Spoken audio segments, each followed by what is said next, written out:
Toda honra e toda glória seja dada ao nosso Pai Celestial.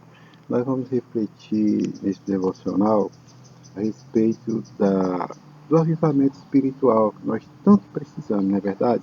Lá em 2 Crônica, capítulo 7, versículo 14, diz assim, ó: E se o meu povo, que se chama pelo meu nome, se humilhar e orar, e buscar minha face, e se converter dos seus maus caminhos, então eu ouvirei dos céus, perdoarei os seus pecados e sararei a sua terra.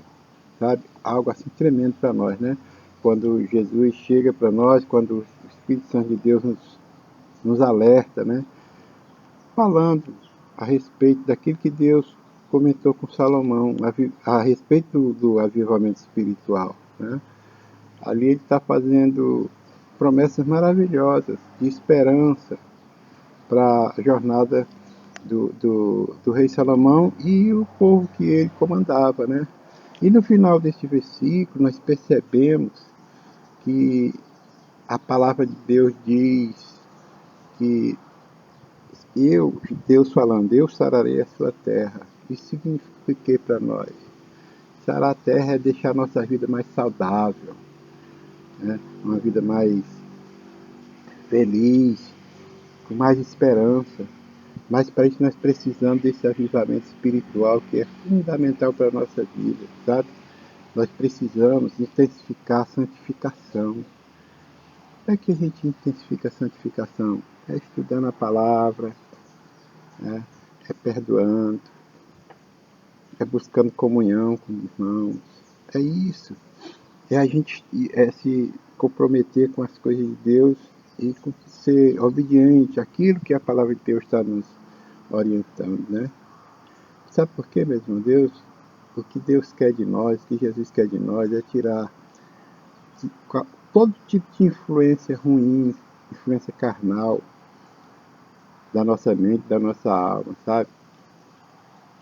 Para a gente ter um coração limpo, coração puro, com vigor espiritual, é isso que Jesus quer de nós, né? Mas aí a gente pergunta, para que Deus quer esse avivamento espiritual em nós? Para quê? Exatamente, meus irmãos, esse avivamento espiritual é para que nós já temos Jesus na nossa vida, possamos ajudar na expansão do rebanho de Jesus, né? Buscar mais almas, trazer mais almas para Jesus, sabe? A gente precisa, de forma assim sublime, entender que no avivamento espiritual, Deus tira as pragas, tira as maldições da nossa vida e derrama a bênção. É isso que nós precisamos entender, que esse avivamento espiritual é para nos abençoar, nos dar uma qualidade de vida espiritual muito mais intensa.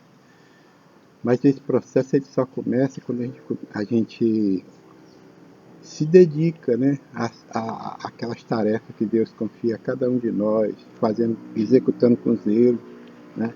Como eu falei agora a respeito da gente estudar a palavra de Deus, a gente estar sempre em oração, a gente se arrepender das coisas que nós cometemos no passado e não cometer mais, sabe?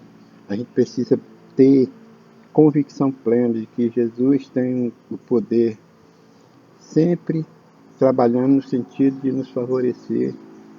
Nós precisamos liberar perdão para a gente ter o coração limpo, sabe? E a gente entende que depois que nós praticamos todos esses processos, vem as consequências do avivamento em cada um de nós, sabe? Vem a paz, vem a alegria, vem as bênçãos sem medida, sabe? É algo assim tremendo. Nós precisamos ficar atentos, né? Porque muitas vezes esse avivamento que a gente está buscando, que a gente às vezes conquista mesmo, muitas vezes ele fica bloqueado, sabe por quê? Por causa dos nossos pecados. Às vezes é um pecado de conduta, às vezes é um pecado mental, de pensamento. Às vezes é um pecado através das palavras que a gente verbaliza, que a gente profere, né? Às vezes é a nossa negligência em não cumprir conforme os ensinamentos da palavra de Deus. Muitas vezes isso aí gera pecado na gente e bloqueia o avivamento espiritual. Por isso nós precisamos buscar mais e mais no Senhor. E assim nós veremos a glória de Deus resplandecendo em nossa vida. Obrigado, Jesus, pela tua palavra, Pai. Que palavra abençoada, essa palavra de avivamento. Nos ajuda, Pai, a cumprir as normas e regras que o Senhor estabeleceu na nossa vida. Amém. Abençoa teus filhos e tuas filhas, em nome do Pai, do Filho e do Espírito Santo. Amém. Glórias a Deus.